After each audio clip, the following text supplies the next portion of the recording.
السلام علیکم۔ تو ناظرین، آج ہم عید کی نماز کا طریقہ جانتے ہیں۔ انس رضی اللہ عنہ بیان فرماتے ہیں کہ رسول کریم عید الفطر کی نماز ادا کرنے کے لیے جب نکلتے تو آپ کچھ کھجوریں کھایا کرتے، طاق تعداد میں، 3 5 7 ایسے۔ یہ امام بخاری نے اس کو روایت کیا ہے۔ ابن عمر رضی اللہ عنہ بیان فرماتے ہیں کہ رسول کریم، ابو بکر صدیق، جناب عمر رضی اللہ تعالی عنہم، یہ عید دین کی نمازیں پہلے پڑھتے تھے اور خطبہ بعد میں دیا کرتے تھے۔ تو ایک حدیث میں ہے کہ مروان بن حکم نے، جو امیر معاویہ کا گورنر تھا، اس نے اس طریقے کو بدل دیا، اس نے عید کا خطبہ پہلے کر دیا اور نماز کو بعد میں کر دیا، تو یہ درست نہیں ہے۔ جی اگلی حدیث دیکھتے ہیں۔ ابن عباس بیان فرماتے ہیں کہ رسول کریم، نبی کریم علیہ السلام نے عید کی نماز اذان اور اقامت کے بغیر ادا فرمائی۔ عید کی نماز میں اذان اور اقامت نہیں ہے۔ جی اگلی حدیث دیکھتے ہیں۔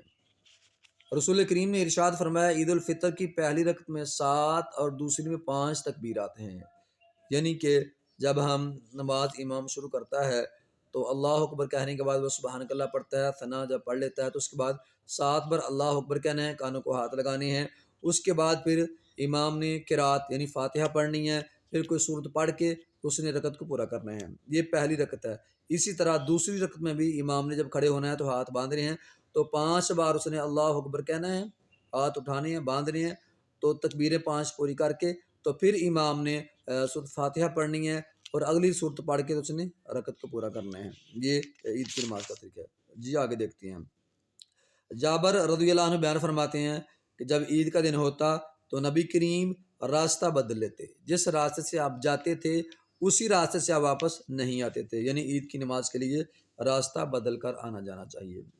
انس رضی اللہ عنہ بیان فرماتے ہیں کہ رسول کریم جب مدینہ طیبہ میں تشریف لائے تو دیکھا کہ اہل مدینہ کے لیے 2 دن مقرر ہیں جن میں وہ کھیل کود کرتے ہیں، تو اللہ کے پیارے پیغمبر علیہ السلام نے ارشاد فرمایا، اللہ تعالیٰ نے تمہارے لیے ان 2 دنوں کے بدلے ان سے بہتر تمہیں 2 دن عطا فرمائے ہیں، ایک دن عید الفطر اور ایک عید الاضحیٰ۔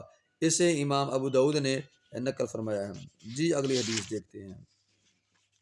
جی ایک یہ ہے کہ عید کی نماز جو تھے اللہ کے پیارے پیغمبر وہ عیدگاہ میں عطا فرماتے تھے، تو مجبوری کے تحت یہ مسجد میں ادا کی جا سکتی ہے، ورنہ عید کی نماز جو ہے وہ باہر کھلے میدان میں ہی ادا کرنی چاہیے، یہ سنت ہے۔